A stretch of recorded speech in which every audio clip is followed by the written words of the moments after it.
A judiciary at war with its own laws, the tragic case of Justice Omotosho and Mazi Nnamdi Kanu, by Njoku Jude and Njoku, ESQ.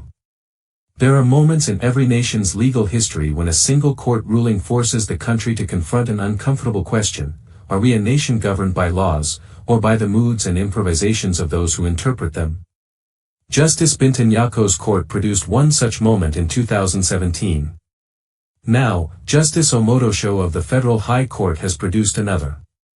At the center of this legal storm is one man, Mazi Nnamdi Kanu, and one disturbing judicial choice: to insist on conducting a criminal trial under a repealed law.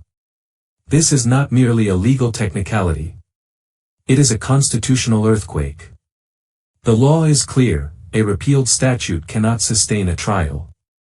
In any country that claims to operate under the rule of law, this would not even be a debate. The Terrorism Prevention Amendment Act 2013, TPAA, was repealed by the Terrorism Prevention and Prohibition Act 2022, TPPA. This is not an opinion. It is a matter of record. Yet in ruling after ruling, both in the no-case submission and the final judgment, Justice Omotosho never once took judicial notice of this repeal. Instead, he inserted the now infamous phrase, assuming, without conceding, that the TPAA is repealed. Assuming, without conceding. One does not assume repeal. One acknowledges it as a matter of law. The Evidence Act mandates courts to take judicial notice of all enacted laws. Supreme Court decisions, from NNPC v. Fahinmi to Abacha v. Fahinmi, state clearly that failure to take judicial notice of the law vitiates proceedings. Not weakens them. Not complicates them. Nullifies them. Yet here we are. The Savings Clause cannot resurrect a dead law. Defenders of Justice Omotosho have clung to Section 98(3) of TPPA like a drowning man to driftwood, insisting it allows the judge to proceed under TPAA as if TPPA never existed. But this is intellectually dishonest. Savings clauses do not and have never resurrected dead statutes. Nigerian case law is overwhelming. AG Lagos v. Dosunmu, repeal extinguishes the legal force of the old law. UEFO v. AG Bendel, a repealed statute cannot be used to impose new liabilities or sustain ongoing proceedings unless properly migrated. Afolabi v. Governor of Osun State, a savings clause preserves rights, not jurisdiction. Savings clauses preserve past liabilities, not procedural frameworks. You cannot run a 2024 trial under a 2013 law simply because both once dealt with terrorism. If this logic stood, Nigeria could still conduct trials under the 1979 Constitution, military decrees from 1998, or even colonial ordinances. The absurdity speaks for itself. The Supreme Court's misstep and the ripple effect. It is no secret in legal circles that the Supreme Court's December 2023 judgment created the confusion Justice Omotosho is now exploiting. In what can only be described as a per incurriam oversight, the court declared that TPAA and SEMA were extant when both had been repealed. That single line has now become a shield for judicial stubbornness. But even the Supreme Court cannot breathe life into a repealed statute. If they made an error, the remedy is clarification, not perpetuation. Why Nigerians should be worried? This is not about sympathizing with Nnamdi Kanu. This is about what kind of judiciary Nigerians want. Because if a judge can ignore the Constitution, the Evidence Act, binding precedents, and an extant federal statute, then every Nigerian citizen is vulnerable. If a repealed law can be used today because a judge assumes without conceding that it was repealed, then no one is safe from arbitrary prosecution. When legality becomes negotiable, liberty becomes expendable.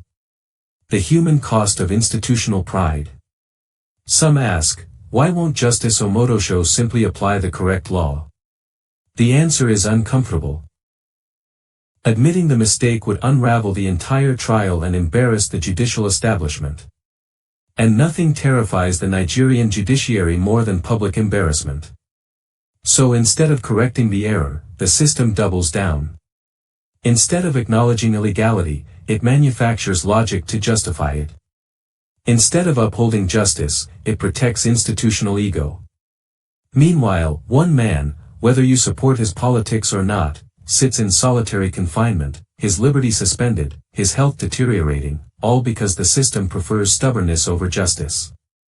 A judiciary must choose, law or ego. What is at stake here is not Mazi Nnamdi Kanu's personality. It is the soul of Nigerian jurisprudence. A judiciary that refuses to obey its own laws is not a court of justice. It is a court of convenience. Justice Omotosho's ruling must not be allowed to stand, not because of politics, but because of precedent. If this judicial experiment is permitted to settle into law, Nigeria will wake up one day to find that statutes no longer matter. Repeals no longer matter. Jurisdiction no longer matters. And due process is whatever a judge says it is.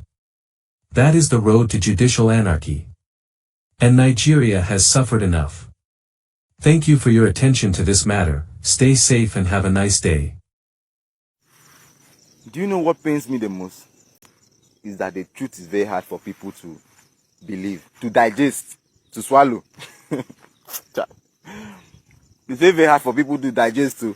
If you're an Igbo man, then you don't support Mazi Nnamdi Kanu. That means you're not an Igbo. Maybe you are just from somewhere else. Yes, I come out to say it. Maybe you are just from somewhere else. I'm not an Igbo. I'm not a Fulani. I'm not an Hausa. I'm not a Yoruba. But I support that man with my life. With my blood, I support that man. I support him. I support him with my blood. You get why? Now why I tell you, say the truth is very hard for people to digest. The truth, it is very hard for someone to swallow. It is very hard. Even if you got a criminal now, very, very hard to get the truth from that criminal. It's only your IQ you used to get the truth. Because you were not there with the time he committed the crime. It's only your IQ you use to get the truth. So the truth is very hard. It is very hard for people to swallow. Mazi Nnamdi Kanu is a great man. I'm telling you, he's a great man. Someone who comes out to speak.